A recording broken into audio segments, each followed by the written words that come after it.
She gave birth on a bus stop bench, while people walked past her like she wasn't there. Cars slowed, headlights passed, no one stopped. She held the baby in shaking hands, bleeding, exhausted, invisible, until a thin grey cat appeared beside her, sat down, and refused to leave. Before we begin, tell us in the comments where you're watching from, and stay till the end, because what that cat did next saved 2 lives. By the time the sky fully darkened, the bus stop no longer felt like a place meant for waiting, but a place forgotten by the road itself. It stood slightly apart from the main traffic, just far enough that passing headlights barely brushed its edges before disappearing again, leaving long stretches of silence behind. On the cold metal bench sat a pregnant woman, her body curved inward, as if she were trying to protect herself from more than just the night air. She was 8 months pregnant, heavy with a weight that was not only physical, but carried quietly in her chest, in the way her shoulders stayed tense, even when she tried to rest. Earlier that day, she had been told she could not stay anymore. Not shouted at, not insulted, not pushed, but dismissed in a way that felt colder than anger, as though her presence had become an inconvenience that needed to be removed before it complicated anyone else's life. She did not argue. She gathered what little she had, stepped outside, and walked until the road decided where she would stop. The bus stop had not been her destination. It had simply been the place where her legs finally refused to go any farther. Her phone had died hours ago, the screen going black just after she checked the time for the last time, and she hadn't bothered trying to turn it back on. There was no one left to call anyway. As she sat there, she watched the road carefully, counting cars without meaning to, listening to the sound of tires cutting through the night, each one passing without slowing, without noticing the woman sitting beneath the dim streetlight. She adjusted the thin shawl around her shoulders, pulling it tighter, though it did little against the cold creeping into her bones, and rested both hands over her stomach, feeling the slow, steady movement beneath her palms. A reminder that she could not simply lie down and disappear into sleep, no matter how badly she wanted to. The pain had not started yet, not in any way she could name, but there was an uneasiness she couldn't explain, a pressure that came and went in waves gentle enough to be ignored, sharp enough to make her breathe more carefully. She told herself it was nothing. She had learned over months to silence her own concerns, to endure discomfort without asking for help, to wait things out instead of drawing attention to herself. The bench creaked slightly as she shifted her weight, and she glanced around the empty bus stop, noticing details she hadn't paid attention to before. The cracked pavement beneath her feet, the faded bus schedule peeling off the wall, the quiet hum of insects somewhere in the darkness. Everything felt still, almost suspended, as if the night itself were holding its breath. She closed her eyes for a moment, leaning back, trying to rest without fully sleeping, when something lightly brushed against her ankle. Her eyes opened instantly. At first, she thought it was the wind, or perhaps her imagination reacting to exhaustion, but then she felt it again, a soft, deliberate touch. She looked down and saw a thin grey cat standing near her feet, his fur dusty, his body lean in a way that spoke of long nights outdoors and meals missed more often than eaten.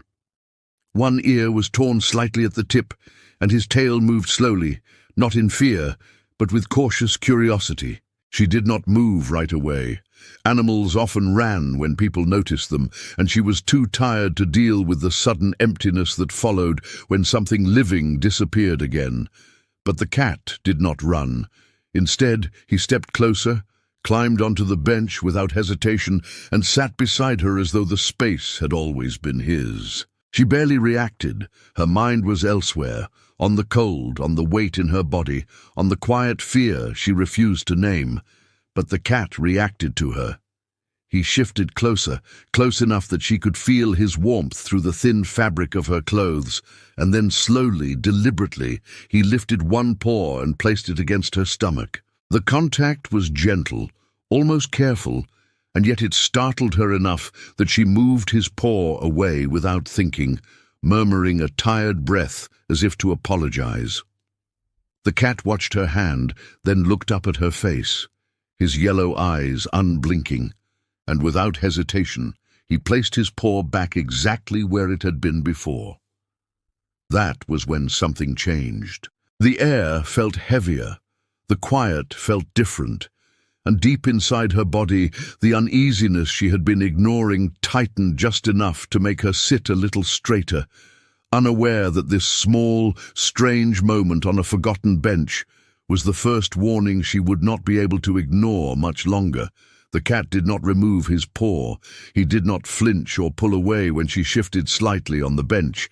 He simply kept it there, resting against her stomach with a stillness that felt deliberate, as if he were listening for something she herself could not yet hear. She watched him for a moment, confused, then looked away, embarrassed by how strange the situation felt.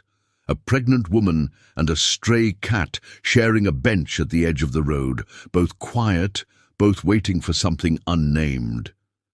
She told herself the pressure in her body was nothing more than fatigue, the kind that settles deep into muscles after a long day of walking with nowhere to go. Still, she adjusted her breathing without realizing it, slower now, measured, as if her body were preparing before her mind had caught up. The cat suddenly lifted his head. His ears turned sharply toward the road, not at the sound of a passing car, but toward the empty stretch between vehicles, the silence itself. He stepped down from the bench, paced once in a small circle, then jumped back up, this time sitting closer than before, his side pressed firmly against her hip.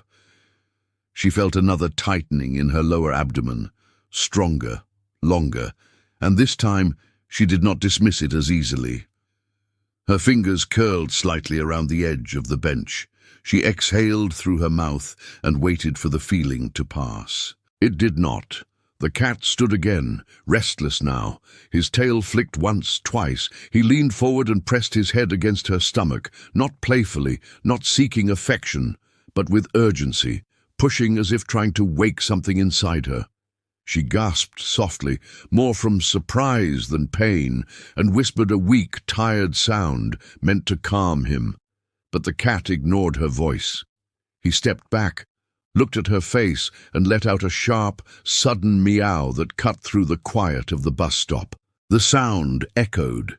She felt the second wave then, unmistakable, deeper, stronger than before, and her hand moved instinctively to her belly. Her breathing grew uneven. She glanced around the road, suddenly aware of how empty it was, how far the nearest building seemed, how the streetlight above her flickered again, threatening to fail at the worst possible moment. She tried to stand, thinking movement might help, but the pressure forced her back onto the bench, her knees trembling as she sat down again. The cat jumped off the bench and ran a few steps toward the road. He stopped, looked back at her, then ran back to her feet and meowed again, louder this time, his voice sharp with insistence. When she did not respond, he turned and ran toward the road once more, stopping just at the edge of the light, his thin body half swallowed by darkness. He did not disappear. He waited, watched, then returned again, pacing, meowing, circling her legs as if trying to pull her forward. She leaned forward now, elbows on her knees, breathing hard, sweat forming along her hairline despite the cold. Panic tried to rise, but she pushed it down, forcing herself to think clearly. She had felt pain before. She knew discomfort. But this was different. This had rhythm, purpose. Her hand tightened against her stomach as another wave came, and this time she could not hide the sound that escaped her throat. A quiet, broken breath that carried more fear than pain. The cat froze. His body went still, eyes wide, ears alert, as if the sound had confirmed something he already suspected. He rushed toward her again, pressed himself against her legs, then darted away toward the road, his movements faster now, sharper, no longer cautious.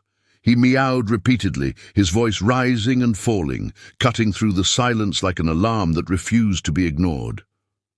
A pair of headlights appeared in the distance. The cat ran toward them, stopping in the middle of the road just long enough to force the car to slow, then leapt aside and ran back toward the bus stop, looking over his shoulder as if demanding to be followed. The car passed without stopping, but the cat did not retreat. He returned to the bench, jumped up beside her, and placed his paw on her stomach again, firmer this time, almost grounding. She closed her eyes, breathing through another wave, her body no longer able to deny what was happening. The bench, the road, the night, everything narrowed to the space between each breath. Somewhere beyond the streetlight, footsteps approached slowly, hesitant, drawn by a sound that did not belong to the empty road. The cat lifted his head and meowed again. Louder. Someone was finally close enough to hear. The footsteps slowed as they reached the edge of the streetlight, hesitant at first, as if whoever was approaching had not yet decided whether to step fully into the scene or turn back and continue on their way. The cat noticed immediately. His head snapped toward the sound, his body tense, tail stiff, eyes fixed on the shadow moving closer. He let out another sharp meow, louder than before, then ran a short distance toward the figure and back again, repeating the movement with urgency, as though guiding someone who could not yet see what he saw. A woman emerged from the darkness, pausing a few steps away from the bus stop. She carried a small bag over her shoulder and looked tired, the kind of tired that came from a long day rather than a long life, and at first her eyes went to the cat, not the bench. The cat rushed toward her feet, circled once, then sprinted back to the pregnant woman, stopping beside the bench and meowing again, insistently. The woman frowned, confused, and took a few cautious steps closer, drawn by the animal's behavior more than anything else. Only then did she see the woman on the bench. She saw the way her body was bent forward, her hands gripping the edge of the seat, her breathing uneven and forced. She saw the thin shawl pulled tight, the sweat along her hairline, the way her jaw was clenched as if she were holding something back. The woman did not speak right away. She did not ask a question. She simply stood there for a moment, understanding settling in quietly, like a weight. "Are you okay?" she asked finally, her voice low. The pregnant woman tried to answer, but another wave hit before she could form words. She shook her head slightly, breathing through clenched teeth, her eyes closing as she waited for the pain to ease. The cat jumped onto the bench, pressed himself against her side, and let out a long, strained meow that filled the space beneath the streetlight. That was enough. The woman set her bag down and reached for her phone, already dialing as she moved closer. She didn't need details. She didn't need explanations.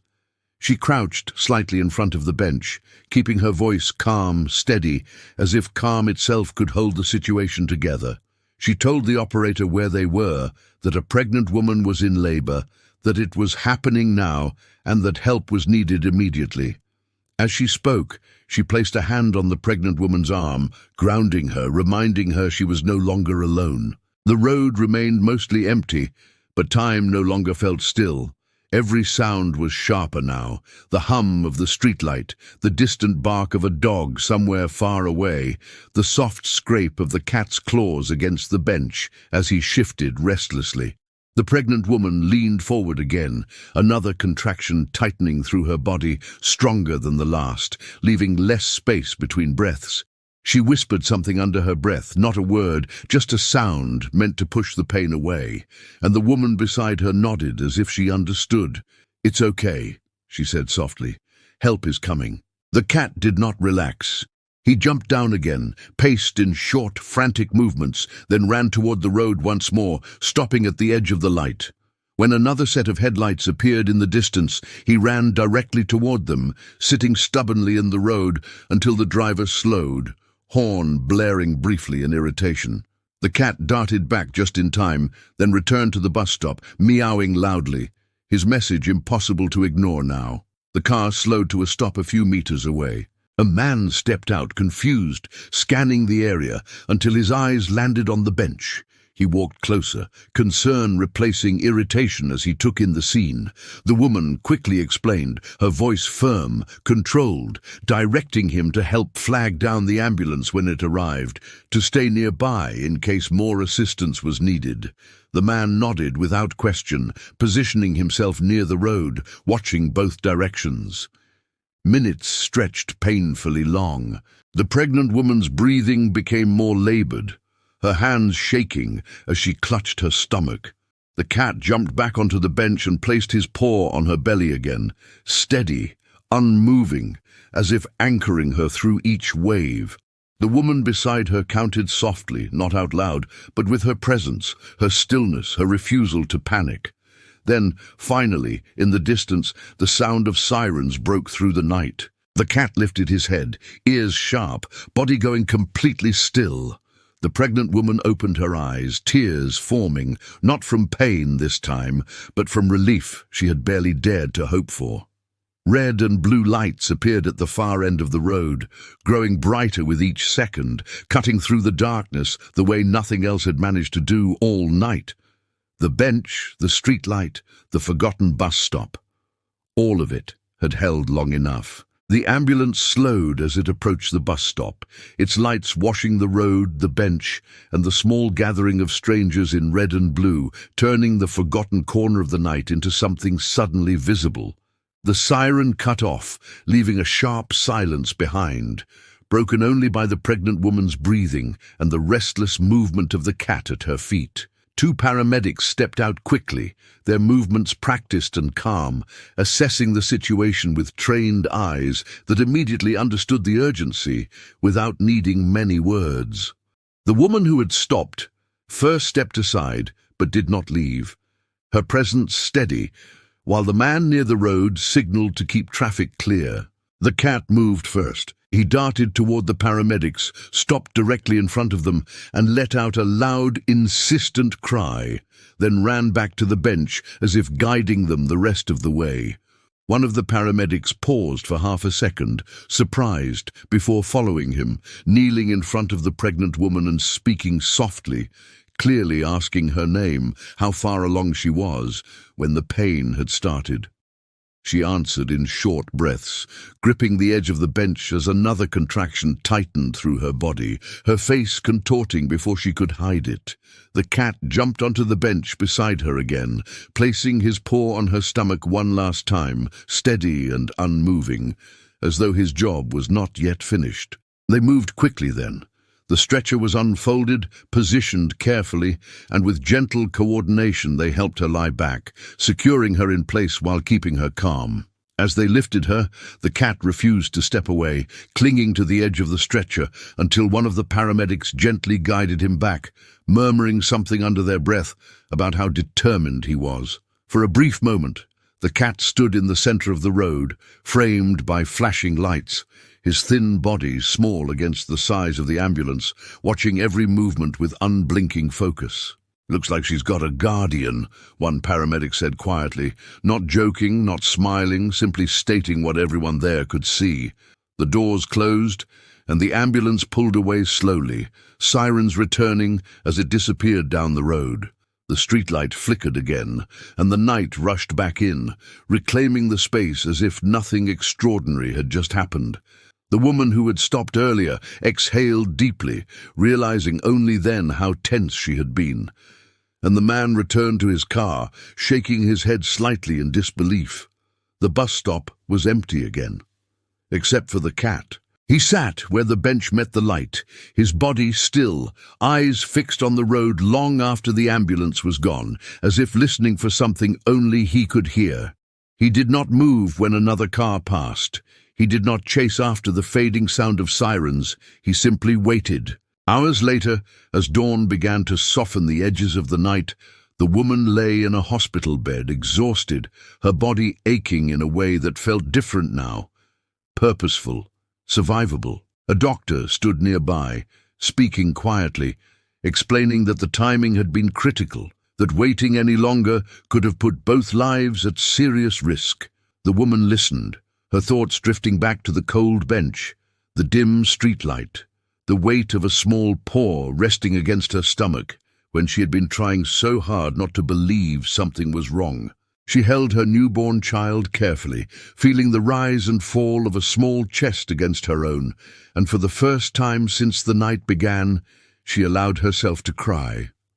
Later that day, before leaving the area, she asked to stop by the bus stop. The driver hesitated but agreed. When she arrived, the light was different, softer now, revealing details the night had hidden. The bench was empty. The road was louder. Life had resumed its usual rhythm. Then she saw him. The cat sat near the edge of the pavement, in the same spot he had been before, watching the road with quiet patience. She approached slowly, set a small container of food on the ground, and sat down carefully, holding her child close. The cat did not rush forward. He simply looked at her, eyes calm, familiar, as if recognizing that his work was done. She whispered, "A thank you." The cat blinked once, slowly, then turned his gaze back toward the road. Somewhere between the night and the morning, something important had been proven, not loudly, not dramatically, but clearly enough to be remembered. Help does not always come from those who pass by. Sometimes it comes from those who stay, who listen, who notice the quiet signs long before anyone else does. And sometimes it arrives on four legs, asking nothing in return. In the days that followed, life continued in the way it always does, quietly, without ceremony, without pausing to acknowledge how close it had come to breaking. The road near the bus stop returned to its usual rhythm, cars passing without slowing, people waiting without looking at one another for too long. The bench remained where it had always been. Cold metal warmed briefly by the sun each afternoon, then left alone again as night settled in. To anyone passing by, nothing about that place suggested it had once held a moment where two lives had balanced on the edge of time, saved not by urgency or authority, but by attention, the kind that does not look away. The woman recovered slowly. Her body healed in stages, each day returning something she thought she had lost. Strength, steadiness, the ability to sleep without fear. She held her child often, sometimes longer than necessary, listening to the quiet sounds of breathing, feeling the small weight against her chest as if reassurance could be absorbed through touch alone. In those moments, her thoughts returned again and again to the night at the bus stop, not in panic, but in disbelief. She replayed the details she had barely noticed at the time.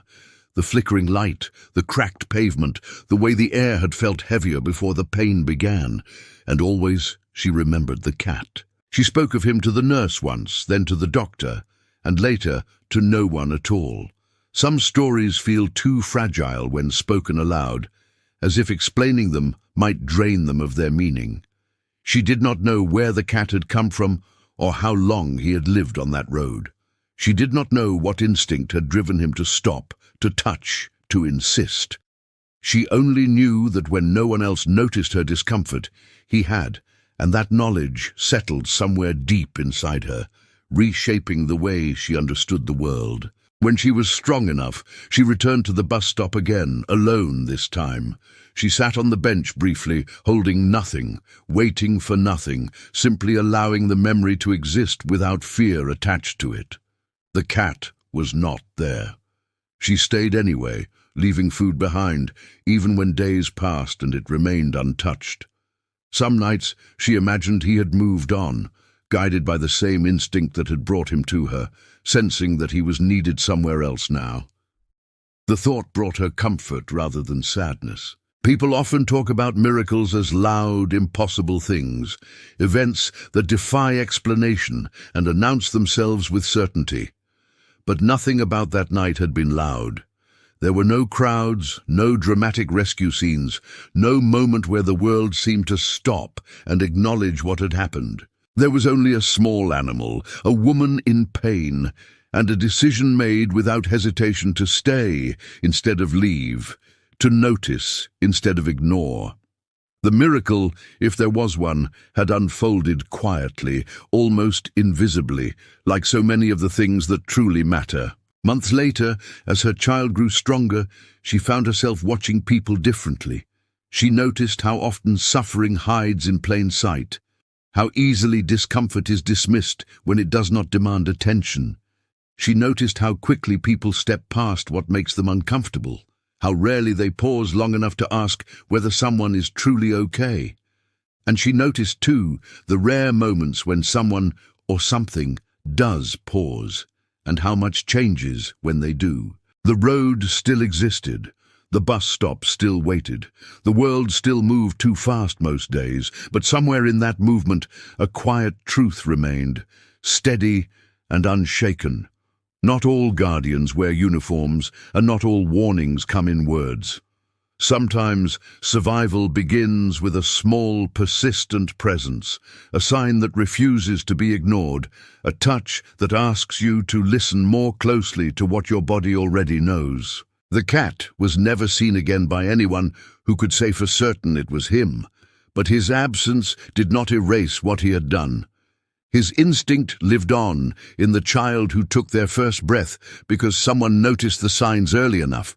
His quiet vigilance lived on in a woman who learned that being unseen does not mean being unworthy of care. And on that road, at that forgotten bus stop, something invisible but permanent remained.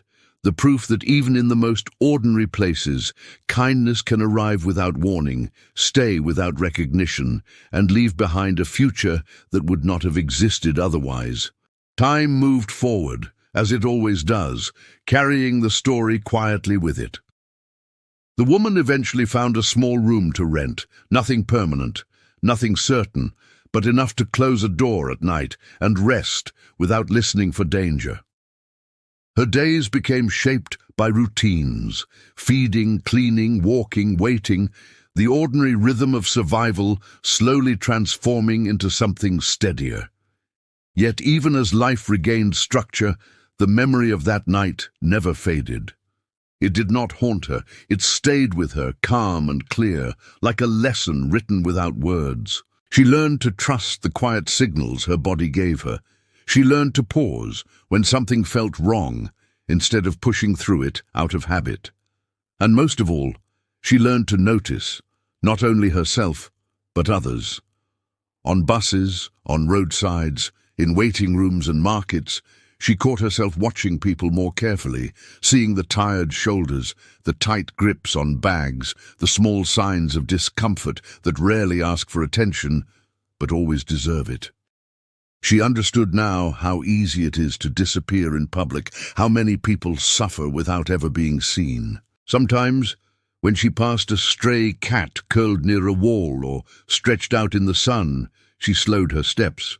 She left food when she could, water when she remembered. She never searched for the grey cat with the torn ear, not out of indifference, but respect. Some connections are not meant to be chased. They appear when needed, then release you back into your life once their purpose is fulfilled. The child grew, unaware of how close their first breath had come to never arriving at all. Tiny fingers wrapped around hers with trust that had no memory of fear. In quiet moments, when the world felt especially fragile, she held that small hand and thought of the bench, the streetlight, the pressure she had tried to ignore, and the presence that refused to let her do so. The child would never know the details. Not yet. Perhaps not ever. But the outcome lived in every laugh, every cry, every steady breath. The bus stop remained unchanged. No sign marked it, no plaque told passers-by what had happened there, and yet, for anyone who truly paid attention, it held something invisible, a reminder that the difference between tragedy and survival is sometimes nothing more than one moment of awareness, one refusal to walk past, one instinct trusted instead of dismissed. People often believe that help must look a certain way, uniforms, authority, loud urgency. But that night had rewritten that belief quietly and permanently. Help had arrived thin and silent, with dusty fur and tired eyes, guided by something older than logic and stronger than hesitation. It had arrived without judgment, without questions, without expectation of gratitude. And that truth stayed. It stayed in the woman's choices. It stayed in the child's life. It stayed in the understanding that the world is not only shaped by those who act loudly, but by those who notice early. Long after the night was forgotten by everyone else, it continued to echo in small ways. In pauses taken, in help offered, in moments where walking away would have been easier, but staying felt necessary.